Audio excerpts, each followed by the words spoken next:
Hi everyone, my name is Pamela Morales and I am going to be presenting the darkness of the bubonic plague in Europe.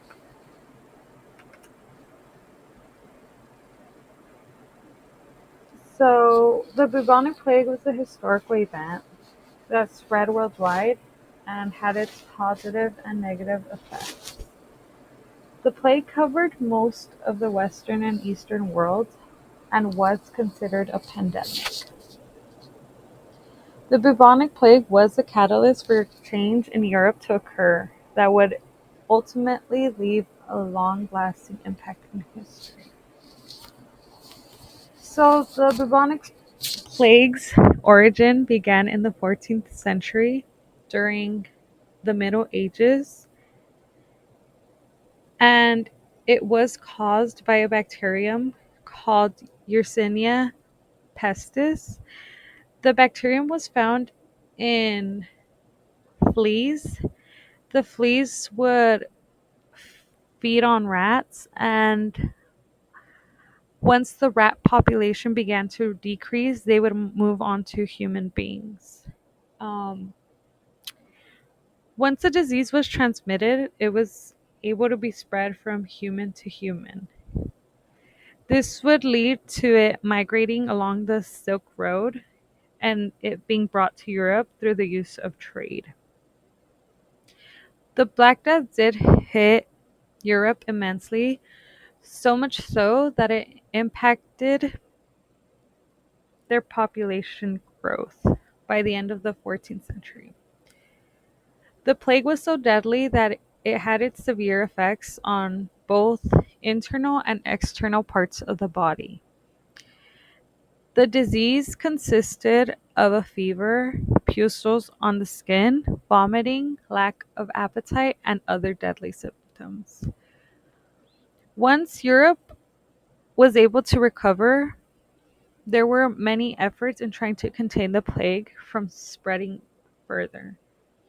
One of the forms of containment was locking up plague victims in their own homes, but this ended up having to sacrifice the healthy lives of citizens who lived under the same roof of those who were sick. And when it came to trade, ships that were said to carry infected people were being sent to quarantine stations to be quarantined till given the order to be released. Moving on to the economic changes in Europe. So, the Black Death caused economic changes in Europe. The disease led to labor shortages and the disruption of trade, which negatively affected the economy. Um, the decline in population did lead to labor shortages. Um, it led to a slowdown in production of food and other necessities due to the lack of skilled and available workers, which did cause social disorder and the disruption in trade.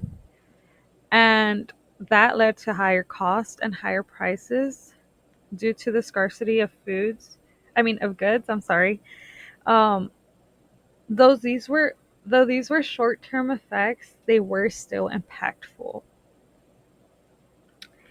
There was an increase of living standards for peasants with the increase of higher wages. Um,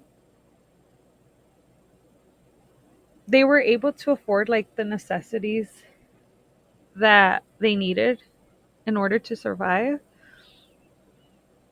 And due to the loss of population, the need for workers was highly needed.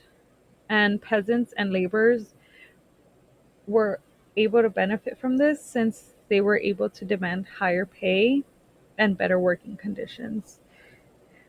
Peasants were also able to buy or lease land, allowing them to build wealth over time. And the redistribution of wealth created new opportunities as abandoned properties became available. It attracted new businesses, which increased trade in Europe.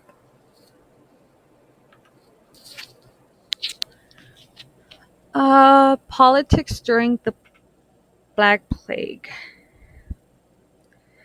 So feudalism was controlling medieval Europe, and it focused on public authority and local government.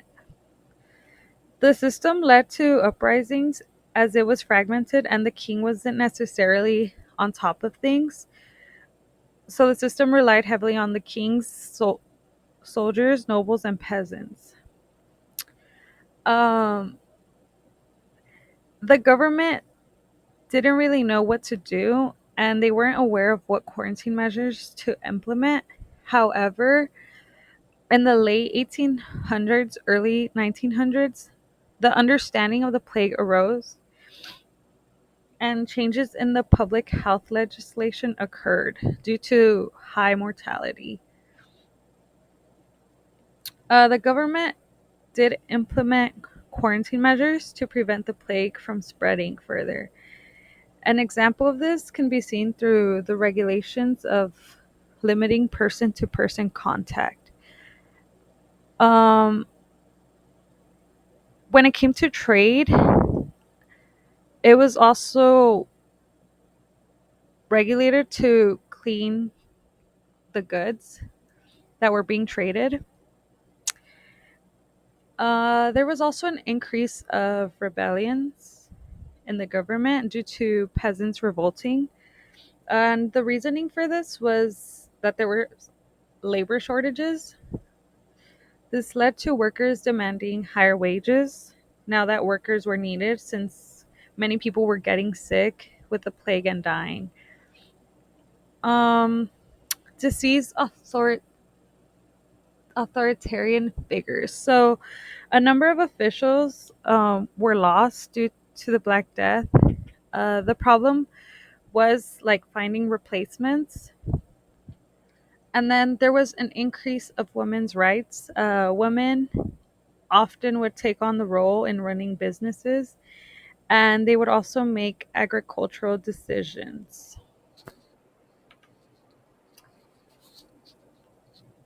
Societal shift in Europe, the increase in migration. Um, the decline of population resulted in many abandoned towns and buildings, which led to an urban crisis. Many people were like looking for better living, and migration was a way people found an opportunity in seeking a better life. Urban landlords would end up suffering financially. Uh, the empty houses and rundown buildings resulted in rents to be lowered. There was also burial problems, and this was because there was an outrageous amount of dead bodies that were found all throughout Europe. The way this was dealt with was with mass graves. We were also able to see Jewish persecutions. The Jewish community was also being persecuted and were being blamed for the Black Death. Jews were being accused of poisoning food and wells, and this led to the mass burning of Jews mainly in Germany, southern France, and Spain. Uh, there was religious response from this. Christian beliefs fueled hatred towards Jews. The plague made it much worse. Religious response was also seen with the decline of support in the Catholic Church, as well as decreased faith due to unanswered prayers.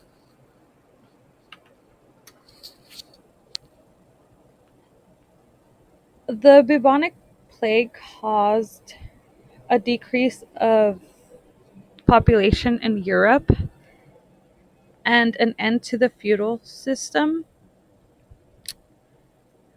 The theme of mortality was often being used in literature, such as poems and art. An example of this can be seen in the Dance Macabre, which consisted of skeletons leading people of all social classes to their death. And there was also an increase in agriculture. Due to the decreased amount of people that needed to be fed, farming became more manageable and innovations were able to be created. That was it. Thank you for taking the time to watch my presentation.